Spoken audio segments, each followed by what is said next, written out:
तो दोस्तों ग्रामर तो आपने बहुत सीख ली है, लेकिन आज की क्लास में मैं आपको ऐसी चीज बताने वाला हूं, अगर आपने इसको सीख लिया तो इंग्लिश में आप सब तरह के जो सेंटेंसेस है उनको ट्रांसलेट कर पाओगे। देखो यहां पे देखो एक ही सेंटेंस को कितनी तरह से लिखा हुआ है ना, यानी कि एक ही चीज को अगर हम अलग अलग तरीके से बोले, जैसे आप बोलते हैं ना मैं स्कूल गया, मैं स्कूल जाऊंगा, है ना, या फिर मैं स्कूल गया था, मैं स्कूल जा रहा हूं, मैं स्कूल जाता था, या फिर मैं स्कूल जाता हूं। तो एक ही सेंटेंस को अलग अलग तरीके से हम इंग्लिश में किस तरह से ट्रांसलेट करते हैं, आज की वीडियो में हम यही चीज देखने वाले हैं। ठीक है, तो चलिए आज की क्लास को शुरू करते हैं। तो देखो यहां पर मैंने जो है आपकी प्रैक्टिस के लिए बहुत सारे एग्जांपल्स ले रखे हैं, लेकिन इनको ट्रांसलेट करने से पहले आपको थोड़ा सा बेसिक बताना मैं चाहता हूं, क्योंकि अगर आपको बेसिक पता चल जाएगा तो आसानी से आप कोई भी सेंटेंस हो आप आसानी से ट्रांसलेट कर सकते हैं। ठीक है, तो सबसे पहले मैं आपको बेसिक में छोटा सा रूल बताना चाहता हूं। वो रूल क्या है, ये वाला सबको पता होगा वैसे तो, कि भाई सबसे पहले सब्जेक्ट लगाते हैं, फिर अपनी हेल्पिंग वर्ब लगाते हैं, फिर हमारी जो वर्ब की फॉर्म होती है उसको लगाते हैं, और लास्ट में हमारा जो ऑब्जेक्ट होता है उसको लगाते हैं ना। अब यहां पर जो टेंस है वो टेंस को पहचानने के लिए हमें किसकी जरूरत होती है, हेल्पिंग वर्ब की।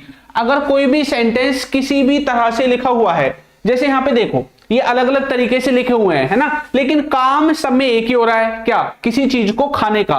तो यहाँ पे खाने को खाने का काम हो रहा है ना, कि भाई मैं खाना खाता हूं, मैंने खाना खा लिया है। तो ये देखो अलग अलग सेंटेंस जो है अलग अलग टेंसेज में जा रहा है। तो ये जो अलग अलग टेंसेज में जा रहा है, इसको पता करने के लिए हमें टेंस की जरूरत होती है, और टेंस हमें पता चलता है हमारी हेल्पिंग वर्ब से। टेंस के बारे में तो जानते होंगे ना, इतना भी नहीं जानते क्या? अगर टेंस नहीं जानते तो फिर वीडियो में कैसे सेंटेंस बनाओगे ना। प्रेजेंट, पास्ट, फ्यूचर, ये जो होता है टेंस हमें किससे पता चलता है, हेल्पिंग वर्ब से पता चलता है। ठीक है, अब ये जो हेल्पिंग वर्ब है ये कौन सा शब्द होता है हिंदी में, ये भी तो पता होना चाहिए। तो हिंदी में ये जो लास्ट में लिखे हुए हैं ना, ये जो लिखे हुए हैं ये वाले, ये हेल्पिंग वर्ब की तरह ही काम करते हैं। इंग्लिश की जो हेल्पिंग वर्ब होती है वो आगे होती है सब्जेक्ट के बाद, और हिंदी की जो होती है वो सेंटेंस में पीछे होती है। ठीक है, उसके बाद सब्जेक्ट तो आप जानती हैं कौन होता है, जो काम को करता है, यानी कि आपके ऐसे शब्द देखने को मिलेंगे, ही हो गया, शी हो गया, इट हो गया, आई हो गया, वी हो गया, यू हो गया, ये सारी चीजें। ठीक है, वर्ब मतलब किसी काम को करने के बारे में जब बात करते हैं ना, तो वो जो काम होता है वही आपकी वर्ब होती है, और ऑब्जेक्ट वो होता है जिस पर काम किया जाता है, जिस पर एक्शन किया जाता है, जिस पर हम कोई भी काम करते हैं वो आपका क्या होता है, ऑब्जेक्ट होता है। तो एक छोटी सी बात आपको पता होनी चाहिए, और सब्जेक्ट के हिसाब से कैसे हेल्पिंग वर्ब को लगाते हैं ये भी आपको आना चाहिए। तो चलिए अब ज्यादा टाइम नहीं करेंगे खराब, और अपने सेंटेंसेस को बनाने की कोशिश करेंगे। तो यहां पर क्या होता है कि ये एक छोटा सा बच्चा है ये वाला। ठीक है, अब क्या होता है कि इसको ना मतलब दिन में 5 बार भूख लगती है। ठीक है, सुबह भी खाता है 8 बजे, फिर 11 बजे खाता है, फिर 2 बजे खाता है, फिर 3 बजे खाता है, फिर शाम को 6 बजे भी खाता है, और फिर रात को 8-10 बजे भी खा लेता है। ठीक है, तो 5-6 बार भूख लगती है इसको। अब इसको खाना जो दिया जाता है उस खाने के बेसिस पे ही ये सेंटेंसेस हैं। किसी ने बोला भाई तू क्या खाता है, इसने बोला कि मैं खाना खाता हूं, इसने बोला भाई मैंने खाना अभी तो खा लिया है बाद में खाऊंगा। ठीक है, इसी तरह से कोई से पूछा भाई क्या कर रहा है, भाई मैं तो खाना खा रहा हूं, क्योंकि सुबह से शाम तक खाना ही खाता रहता है ना। मैंने खाना खाया, भाई मैंने खाना खाया, अभी खाया बस। ठीक है, इसी तरह से मैं खाना खा रहा था, और मैंने खाना खा लिया था, मैं खाना खाऊंगा। तो देखो एक ही सेंटेंस को कैसे हमने अलग अलग तरीके से तोड़ के जो है लिखा है यहाँ पे। ठीक है, अगर आप इतने तरह के सेंटेंसेस समझ पाते हैं, बना पाते हैं, तो यकीन मानो इंग्लिश में किसी भी आप सेंटेंस को ट्रांसलेट कर सकते हैं आसानी से। तो चलिए शुरू करते हैं। सबसे पहले लिखा हुआ है कि मैं खाना खाता हूं। तो यहां पे पहले मैं आपको थोड़ा सा इनके बारे में बता देता हूं कि खाने को हम यहां पे बोलेंगे फूड। ठीक है, इसका मतलब होता है खाना, भोजन। ठीक, खाने के लिए इस्तेमाल करेंगे ईट का। ईट का मतलब होता है जब हम खाते हैं। ठीक है, और आई होता है यहां पे आपका सब्जेक्ट, यानी कि मैं। आई क्या है, मैं, और इसमें ऐसी कोई चीज नहीं है जो आपको बतानी हो, बस यही चीज है। ठीक है, खाने के लिए फूड का इस्तेमाल करेंगे, और वैसे खाने के लिए ईट का, और आई का मतलब होता है मैं। अब देखो यहां पे लिखा हुआ है कि मैं खाना खाता हूं, पहले तो आपको इसका टेंस पता होना चाहिए। अगर टेंस नहीं आती तो कोई सेंटेंस नहीं बनेगा। तो मुझे पता है बहुत से लोगों को पता चल गया होगा कि ये प्रेजेंट का इंडेफिनिट है। कैसे पता चला, कोई व्यक्ति किसी काम को करता है, यहां से हमें पता चलता है कि सेंटेंस प्रेजेंट का है। किसका है, प्रेजेंट का। प्रेजेंट में किसका है, इंडेफिनिट। ठीक है, तो सेंटेंस कैसे बनेगा, मैं खाना खाता हूं, हम बोलेंगे आई आई के बाद बोलेंगे ईट, उसके बाद बोलेंगे फूड। आई ईट फूड। सर ये कैसे लिख दिया आपने? आई हमारा सब्जेक्ट है, प्रेजेंट इंडेफिनिट का फॉर्मूला होता है सबसे पहले सब्जेक्ट, तो हमने सब्जेक्ट लिखा आई, फिर होता है वर्ब, तो हमने वर्ब लिखी ईट, फिर होता है आपका जो ऑब्जेक्ट वो, तो ऑब्जेक्ट में हमने एक तरह से यहां पे फूड को लिख दिया। तो आई ईट फूड, तो हम क्या करते हैं? खाना खाते हैं, मैं खाना खाता हूं। लेकिन बच्चे सोच रहे होंगे सर फॉर्मूला में तो ये भी हमने पढ़ा था कि सब्जेक्ट वर्ब की पहली फॉर्म में एस या ईएस आता है, फिर ऑब्जेक्ट आता है ना, तो ये क्यों नहीं लगाया? ये सबके साथ नहीं लगता है, ये सिर्फ लगेगा इन सब्जेक्ट के साथ। अगर सब्जेक्ट ही है, शी है, इट है और किसी का नाम भी आता है तो आप लगाओगे किसको? एस या ईएस को वर्ब में, ठीक है, वरना आप वर्ब में किसी का भी इस्तेमाल नहीं करोगे एस या ईएस लगा के। चलिए आगे बढ़े, इसको भी मिटा देते हैं, समझ में तो आ गया होगा, है ना। नेक्स्ट देखो, लिखा हुआ है कि मैंने खाना खा लिया है, तो मैंने क्या कर लिया है? खाना खा लिया है, तो किसी ने कोई काम कर लिया है। वैसे भी जिन हिंदी वाक्यों के लास्ट में लिया है, दिया है, किया है ना, हुआ है, चुके हैं, चुका है, चुकी है, ली है, दी है, की है, इस तरह के जो शब्द आते हैं वो जो सेंटेंसेज होते हैं प्रेजेंट के परफेक्ट में बनते हैं, और उनको बनाने के लिए हमें जरूरत होती है हैज हैव की। प्रेजेंट परफेक्ट में लगता है ना, और उसके बाद वर्ब की थर्ड फॉर्म। तो ये सेंटेंस बस तैयार है, हैज हैव लगा के वर्ब की थर्ड फॉर्म लगाओ। तो मैंने खाना खा लिया है, तो सब्जेक्ट तो हमारा आई है, आई, फिर हमें हैव के जो है हैव के साथ सेंटेंस को बनाना है, क्योंकि आई के साथ हैव ही लगता है, ठीक है, आई हैव। फिर हम क्या लिखेंगे? अपनी वर्ब लिखेंगे, तो हैव के साथ वर्ब की तीसरी फॉर्म आती है, और वर्ब है यहाँ पे ईट, और ईट की थर्ड फॉर्म होगी ईटन। आई हैव ईटन, और लास्ट में ऑब्जेक्ट आ जाएगा फूड। सब्जेक्ट हो गया, हेल्पिंग वर्ब हो गई, वर्ब हो गई, ऑब्जेक्ट हो गया, ठीक है। इस तरह से सेंटेंस बनता है। देखो मैं या फिर मैंने नहीं है, मैं ही आएगा खाली, है ना। मैं खाना खा रहा हूं, मैं क्या कर रहा हूं? खाने को खा रहा हूं। अभी खा ही रहे हो, किसी ने फोन किया, भाई क्या कर रहा है? आपने बोला भाई खाना खा रहा हूं अभी, तो कंटिन्यूटी का एक्शन हो गया। तो देखो सबसे पहला तो वो चीज था कि आप रोजाना कुछ करते हैं, मैं खाना खाता हूं, मैं स्कूल जाता हूं। दूसरा वाला था कि आपने कुछ कर लिया है, खत्म कर लिया है, तो मैंने खाना फिनिश कर लिया है, खा लिया है। और तीसरा वाला है कि आप खा ही रहे हैं, खत्म नहीं हुआ अभी कंटिन्यूटी को आप दिखाना चाहते हैं, ठीक है। तो मैं खाना खा रहा हूं, तो प्रेजेंट कॉन्टिन्यूअस में बनेगा इज एम मार्क के द्वारा। तो कैसे बोलेंगे? साथ के साथ आपको भी ट्रांसलेट करना है, आपको बोलना है आई एम, फिर खाने के लिए ईट में आईएनजी लगाओगे, ईटिंग फूड, ठीक है। आई एम ईटिंग फूड, मैं क्या कर रहा हूं? खाना खा रहा हूं, I am eating food. Subject हो गया, इज एम मार्क के साथ वर्ब में आईएनजी लगती है, ये बात तो आप जानते होंगे ना। या इतना भी नहीं पता कि भाई जब हैज या हैव आएगा सेंटेंस में तो वर्ब की तीसरी फॉर्म लगेगी, जब आपका इज एम आर आएगा या वाज या वर आएगा, ठीक है, तो इन सब के साथ वर्ब की आईएनजी वाली फॉर्म लगती है। और इसमें एक और ऐड कर लो, हेड, हेड के साथ भी तीसरी फॉर्म लगती है, ठीक है। अगर सेंटेंस में डू है, डज है या फिर डिड है, डू डज या डिड, इनके साथ वर्ब की कौन सी फॉर्म लगेगी? पहली फॉर्म लगेगी। कौन सी? पहली फॉर्म, ठीक है। तो ये बेसिक सी चीजें हैं, ये तो आपको पता ही होनी चाहिए। तो इसलिए हमने इज एम आर के साथ वर्ब में आईएनजी लगाई है, आई एम ईटिंग फूड। मैंने खाना खाया, अब बोल रहे हैं मैंने भी खाया बस, ठीक है। तो मैंने खाना खाया, पास्ट की बात बता रहे हैं, तो कैसे बोलेंगे? पास्ट इंडेफिनिट में बोलेंगे, तो वर्ब की सेकंड फॉर्म के साथ आई, सेकंड फॉर्म होती है एट, आई एट फूड। अच्छा, आप इस चीज में कंफ्यूज तो नहीं हो रहे ना, ये ईट की फॉर्म्स अलग अलग हो रही है, कहीं पे ईट लग रहा है, कहीं पे ईटिंग लग रहा है, कहीं पे ईटन लग रहा है ना। मुझे ऐसा लग रहा है कि बच्चे इसमें भी कंफ्यूज है। देखो ईट जो होती है वो वर्ब की होती है पहली फॉर्म, इसके बाद आती है एट सेकंड फॉर्म, फिर आती है ईटन, ये होती है थर्ड फॉर्म, ठीक है। ये पहली है, ये दूसरी फॉर्म है, ये तीसरी फॉर्म है। उसके बाद आती है ईटिंग, ईटिंग भी तो सुना है ना आईएनजी लगा के, ये होती है फोर्थ फॉर्म। इसके बाद आती है ईट्स, ये कौन सी होती है? ये होती है आपकी पांचवी फॉर्म। तो अकॉर्डिंग टू हमारी जो हेल्पिंग वर्ब है, हम इनमें से एक एक वर्ब की फॉर्म उठाते रहेंगे।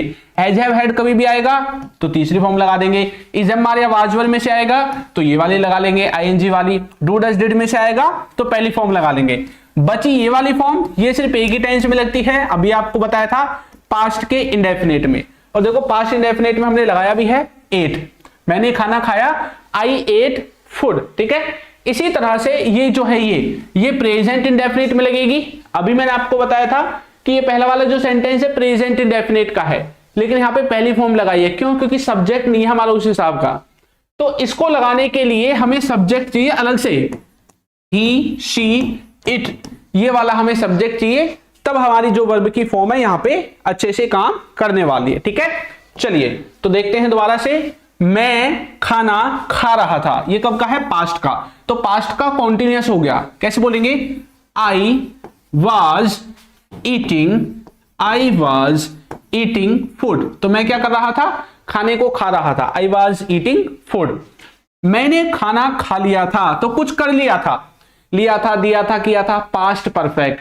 रहा है, रहे हैं, है ना, कहां गया ये? रहा है, रहे हैं, रही है, प्रेजेंट कॉन्टिन्यूअस। रहा था, रहे थे, पास्ट कॉन्टिन्यूअस, है ना। इस तरह से खाया, पिया, लिया, दिया, किया, हुआ, ये सब पास्ट का इंडेफिनिट, ये पास्ट का परफेक्ट। तो हेड के द्वारा बनाएंगे। मैंने खाना खा लिया था, तो कैसे बोलूंगा?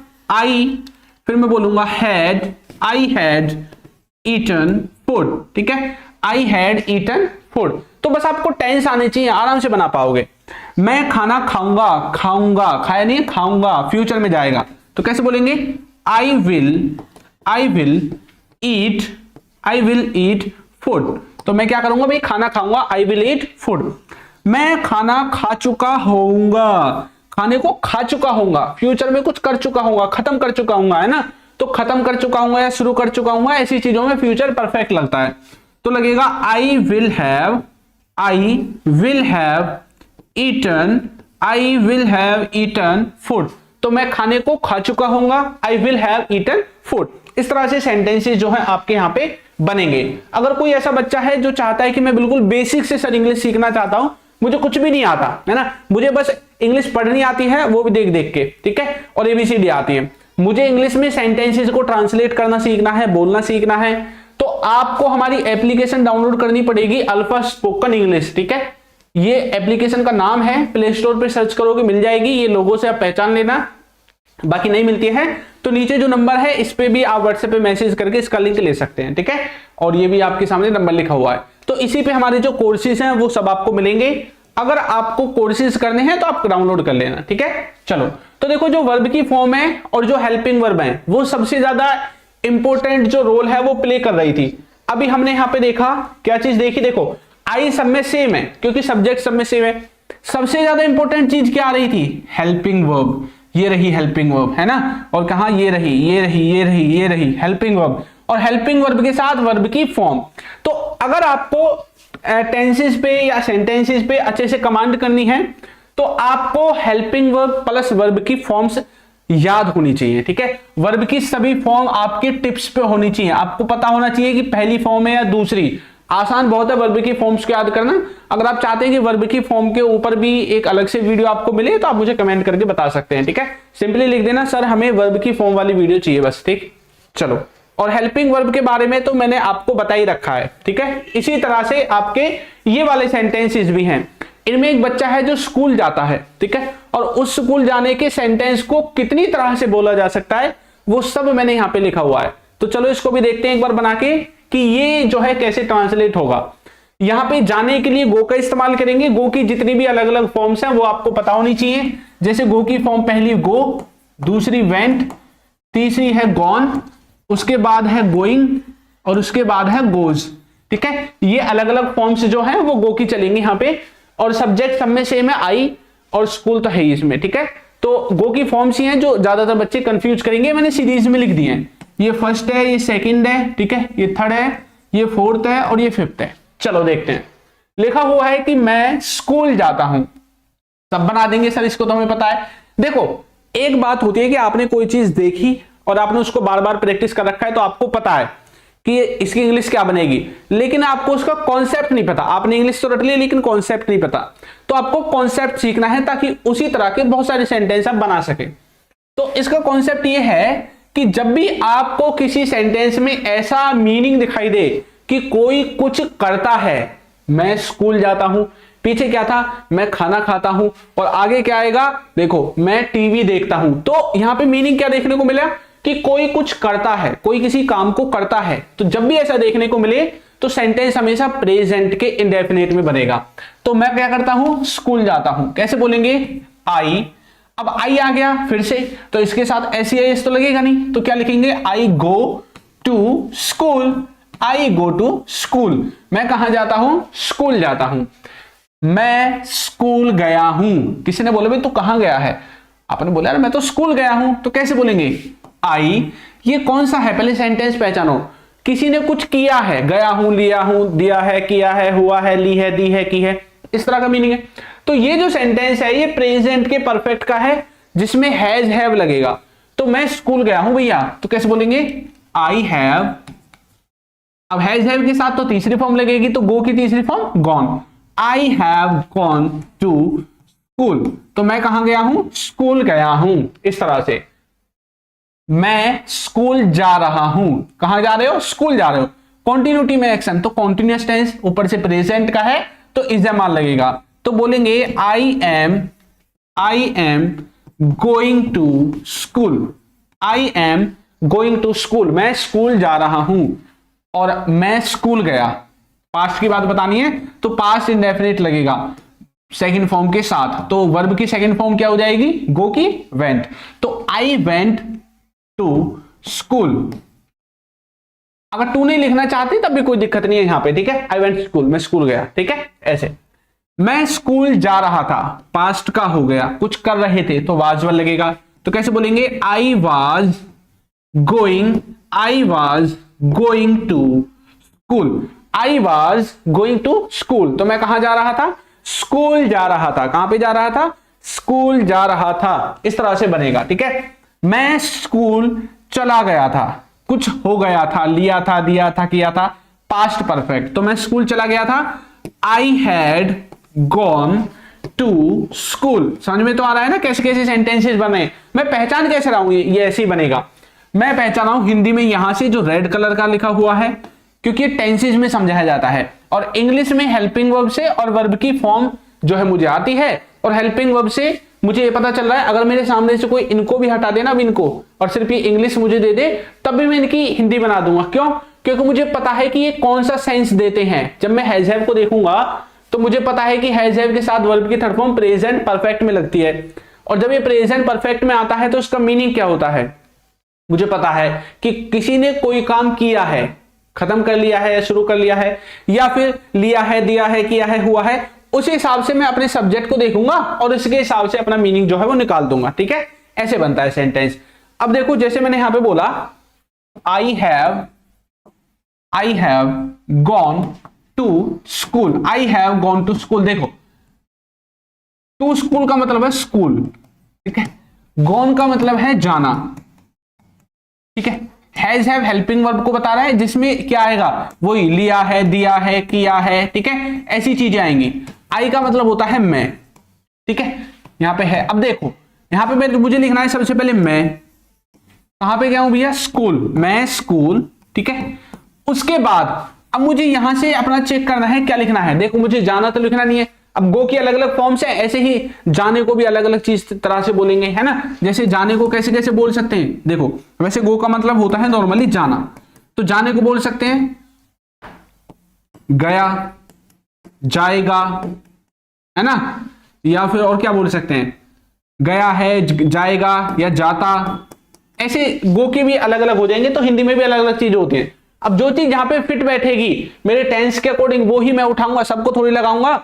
मैं स्कूल जाता हूं, अगर मैं जाता हूं को ले लूंगा यहां से तो प्रेजेंट इंडेफिनिट बनेगा। मैं स्कूल जाऊंगा तो फ्यूचर का बन जाएगा। मैं स्कूल गया हूं तो परफेक्ट बन जाएगा। तो मैं स्कूल गया हूं, तो ऐसे बनेगा, ऐसे मैं सेंटेंस को बना दूंगा, ठीक है। ऐसे जो है आपके सेंटेंसेस जो है वो ट्रांसलेट होते हैं, ठीक है। और बाकी के जो है इनको आप खुद बना लेना, बहुत आसान है, आप खुद बना सकते हैं आसानी से, ठीक है। चलिए आगे बढ़ते हैं। नेक्स्ट देखो, नेक्स्ट में लिखा हुआ है टीवी को देखने के बारे में, ठीक है। और ये जो पूरी एक्सरसाइज है ये मैं सिर्फ आपके लिए लेके आया हूं ताकि आप अच्छे से प्रैक्टिस कर सकें, ताकि आपको सारी चीजें यहाँ पे जो है कवर हो सके, है ना। आपको पता चल सके कि भाई सेंटेंसेस को कैसे बना रहे हैं। पीछे मैंने दो तरह से आपको बता दिया है, यहाँ पे फ्यूचर वालों को मैं आपको बता के जो है दे देता हूं। मैं टीवी देखूंगा, फ्यूचर का है तो बनेगा आई विल वॉच टीवी। मैं क्या देखूंगा, टीवी देखूंगा। मैं टीवी देख रहा होऊंगा, फ्यूचर में है ना, देख रहा होऊंगा, तो क्या लगना चाहिए, विल बी। तो कैसे बोलेंगे, I will be watching TV. तो मैं टीवी देख रहा होऊंगा, क्योंकि मैंने पीछे फ्यूचर के नहीं बनाए थे, यहाँ पे आपको बना के दे दिए हैं, ठीक है। अब ये बाकी के जो हैं इन सबको आपको कमेंट करके बताना है कि इनकी जो इंग्लिश है वो क्या होने वाली है। बाकी अगर किसी को कोर्स वगैरह लेना है, अगर नहीं आती है तो नीचे आपको दिख रहा होगा, ऐप को डाउनलोड करने का नाम भी दिख रहा होगा और फोन नंबर भी दिख रहा होगा। इस पे आप व्हाट्सएप पे हमसे मैसेज कर सकते हैं, जुड़ सकते हैं, ठीक है। चलिए, तो आपको हमारी वीडियोस कैसी लग रही है जरूर बताइएगा, और यदि अभी तक आपने चैनल को सब्सक्राइब नहीं किया है तो भी कर दो और वीडियो को लाइक कर दो और एक अच्छा सा कमेंट करना बिल्कुल ना भूलें। Thank you.